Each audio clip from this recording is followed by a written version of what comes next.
All right, this is my ranking of the starting power forwards at the end of the 2024 NBA season. Let's get started. At number 30, you got Dorian Finney-Smith. Um, he had averages this year of about 9 points, 5 boards, 1 assist, and about 1 steal a game, shooting 42% and 35% from three. So, he's a solid role player. I don't think he should be a starter in 2024, but he's certainly a serviceable role player, just not exactly somebody you'd want to see in your starting lineup. Number 29 is going to be Jeremy Sohan. He had about 11.6 boards, 3 assists, doing a little bit better, but only 44% from the field and 31% on three. Again, I think he's a serviceable role player. I don't think he should be much of a starter in the league right now, and certainly, um, you know, not one of the better starting power forwards in the league.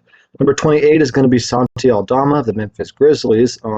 He averaged about 11.6 boards, 2 assists, with nearly 1 steal and 1 block a game, shooting 44 and 35%. So, again, he's like a decent role player. He's a better shooter than the other guys below him. So that's why he's ranked a couple spots higher, but still, I don't think he should be much of a starter, in the NBA right now. Number 27 is going to be Taurean Prince.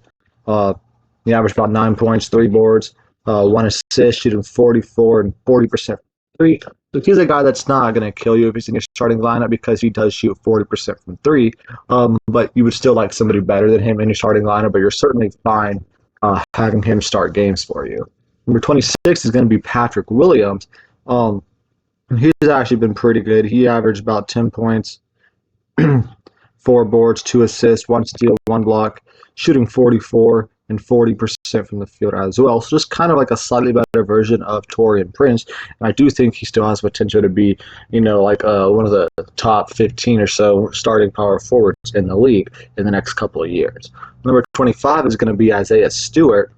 He averaged about 11 points, 7 boards, with 1 assist and 1 block a game, shooting 49 and 38% from the field or from three. So he's a really good shooting power forward here, which is really good to see from him. Definitely think he has potential to be one of the better starting power forwards in the league, in a couple of years. And certainly is, a serviceable starter right now. Number 24 is going to be Nikola Jovic. He averages about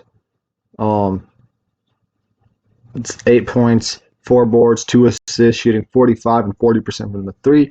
And he was really, really good here in this postseason in their one series against Boston. So he definitely has a bright future ahead of him as well. Number 23 is going to be PJ Washington. PJ averaged about 13 points, 5 boards, 2 assists, with 1 steal and 1 block a game. And he, shoots 44% from the field and shot 32% on three. So not the best regular season from him. He was definitely better in postseason efficiency-wise, which definitely helps his numbers here a little bit. He's certainly, one of the key reasons why Dallas did end up making the NBA Finals. Number 22 is going to be Jonathan Kuminga. He, certainly had a lot of potential. He still did real good this season, averaging 16, 5, and 2, and only 26 minutes a game, shooting 53% from the field and 32% on three. You would like his three-point percentage to be a little bit higher than that, but overall, he's a good scorer and a good all-around player and a solid defender as well. Certainly, I think has a bright future in this league. Number 21 is going to be Jabari Smith. Averaged about 14 points a game, 8 boards, with 2 assists and a little bit less than 1 steal and 1 block a game, shooting 45% and 36% from three. I would like his numbers be a little bit higher than that, but he's still doing pretty solid. Still worse than he was, I believe, last year. I think he was doing better than 14 points per game last year, but I definitely still think he has potential to be like an 18-point per game scorer with about 9 to 10 rebounds a game, which is certainly, above average starting power forward in this league. Right now, he's currently a little below average. Number 20 is going to be Tobias Harris. He's averaged about 17 points, 7 boards, 3 assists, and 1 steal a game on 49-35 splits. So really good regular season numbers. His postseason was pretty lackluster compared to these, so that's kind of why he fell a little bit here. But overall, still a really quality, starting power forward. Number 19 is going to be Kyle Kuzma here, and he, was really good offensively this year, averaging 22 points, about 7 boards and 4 assists as well, shooting 46 and 34% from three. So you would like his three-point percentage to be a little bit higher, but he's certainly a really solid scorer, averaging 20 plus points per game. But again, he's on the Washington Wizards, so somebody's got to put up points for them. But he still did it relatively efficiently, not completely bad efficiency there. So it's a good time to see from him. I certainly think he'd be a 24 per game scorer, but not on a championship contender team. Number 18 is going to be Jalen Johnson. He averaged about 16, 9, and 3 with 1 steal and 1 block a game, shooting 51 and 36% on three. He was doing really good this season. I believe he got injured towards the end of this season, which kind of tanked Atlanta's playoff hopes there at the end, which is a little bit sad. But he was still doing really good when he played this season, so I like him a lot. I definitely think he'd be a top 15 power forward next season. Number 17 is going to be Keegan Murray, averaging 15, 6, and about 2 assists and 1 steal and 1 block a game, shooting 45% from the field and 36% on three.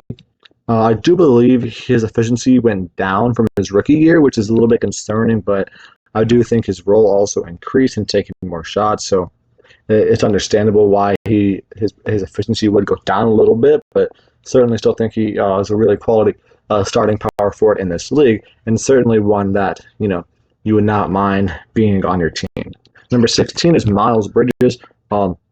He's one of the better scorers in this league, honestly, averaging 21 points per game, 7 boards, 3 assists, relatively efficiently at 46 and 35% from three. So, averaging 20 plus points per game pretty efficiently is really good. He's on the Hornets, so again, somebody has to score for them, but he's doing it, he's putting up 20 plus points relatively efficiently, so I still think that game could translate to a championship contender team, but again, he probably wouldn't be a 21 point per game scorer there. Kind of like Kyle Kuzma with the Wizards, he would be, probably more like a 16 point per game scorer with a championship team, but he's still really, really good player. Number 15 is going to be a Jeremy Grant, averaging about 21, 4, and 3 on 45 and 40% from three. So he's definitely a guy who most championship contending teams would love to have on their team. He's a really good, offensive and defensive player. Amazing efficiency at 45 and 40% on three. So he's been having a great season. I would love to see him on a better team than the Blazers next season. And 14 is going to be Julius Randle. Julius Randle this season averaged 24 points, 9 boards, 5 assists. Really good numbers there on 47, 31 splits, 31% on three. Not ideal, but overall, he still had a really solid season. But his advanced numbers are all pretty bad. Number 13 is going to be Aaron Gordon. Averaged 14.7 boards, 3 assists on 56 and 29% from three. So his field goal percentage is really good. His three-point percentage is pretty bad. He was above 29% in recent years. I know that. So I don't know why he dipped so low to 29% this year, but if he can get back up to like a 33% three-point shooter, he'll definitely be a little bit higher on this list. And he's like one of the perfect guys for a championship team. Number 12 is going to be Scotty Barnes. This season, he averaged about 20 points per game, 8 boards, 6 assists with 1.3 steals and 1.5 blocks, shooting 48% from the field and 34% on three. So, really good all-around player, really good, two-way guy.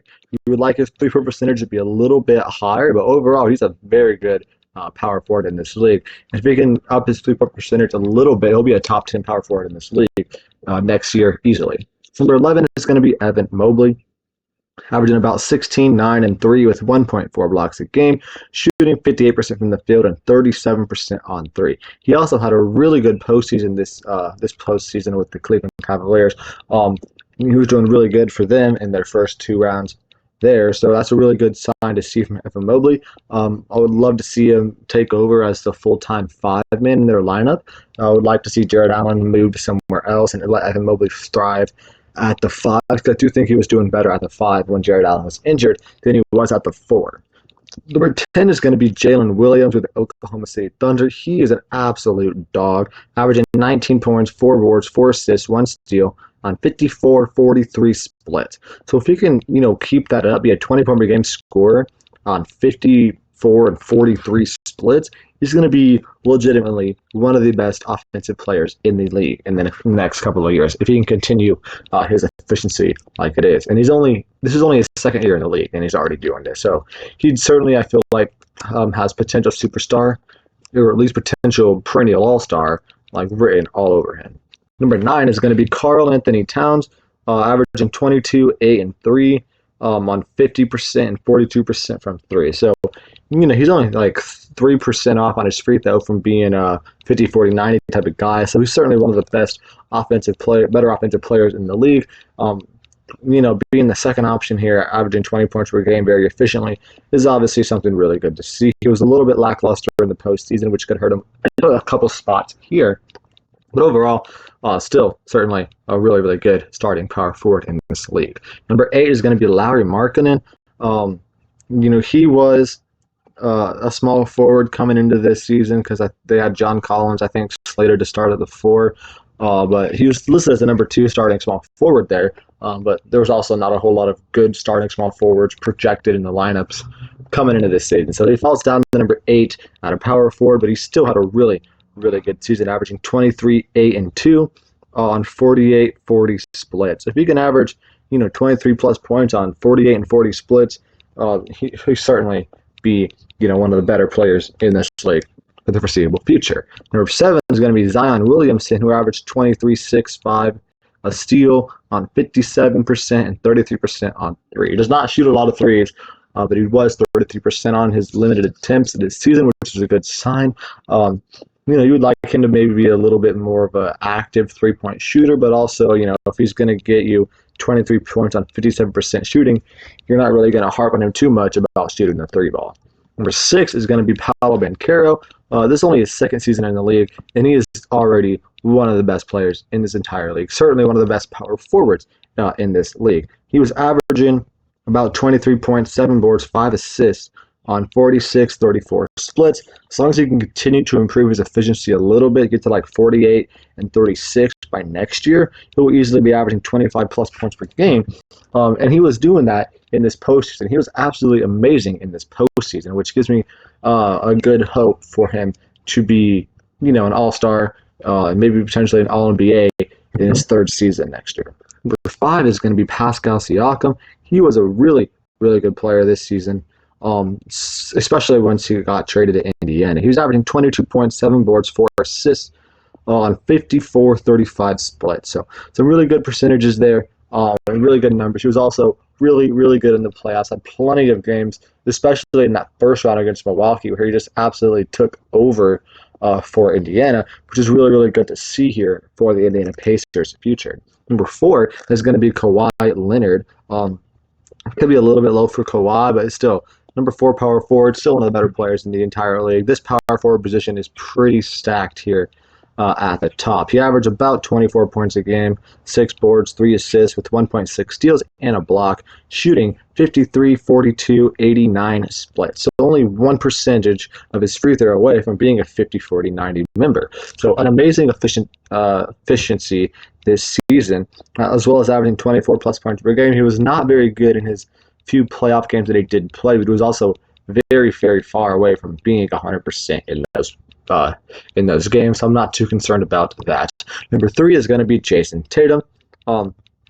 He averages 27, 8, and 5 with 1 steal a game on 47-38 splits. So obviously, one of the best two-way players in the league, one of the best players in general in the league. Still only the 3rd best player at his position, but like I said, this top of this position here is pretty stacked compared to some other ones.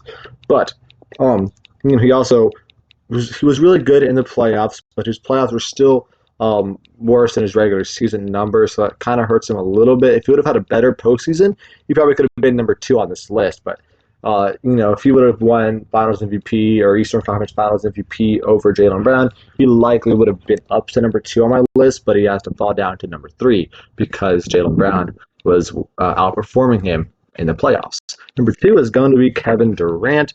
Obviously one of the best players in the league, still one of the best offensive players in the league, still averaging 27, 7, 5 with 1 steal and 1 block a game on 52, 41, 86 splits. So obviously one of the most gifted offensive players of all time, and he's still, doing really, really good, putting up high numbers, high efficiency to this day. So not much of a surprise here to see Kevin Durant at number 2. He was also really good in his, one playoff series that he had.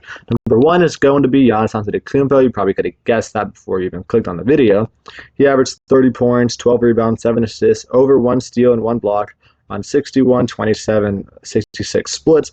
Obviously, his three-point and free throw percentage are not very good, but it doesn't really matter when he's giving you 30 and 12, averaging 61% from the field. So you're not really going to be too concerned about his free-throw percentage as long as he's shooting 60% from the field, averaging 30 points a game.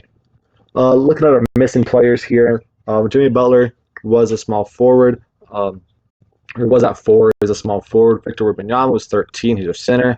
Wiggins was 16. He's a small forward. Cam Johnson was 19. He's on the bench. John Collins was 21. He's a center. Sadiq Bey was 25. He's a small forward. Obi Toppin was 26. He's on the bench. Jared Vanderbilt was 29. He's been injured all season. And Grant Williams was 30, and now he's on the bench. That is going to be it for the video. Make sure to check out my other videos as well. I already have uploaded my point guard, shooting guard, and small forward video. And then I will have my center, my bench, and my top 100 players out later this week.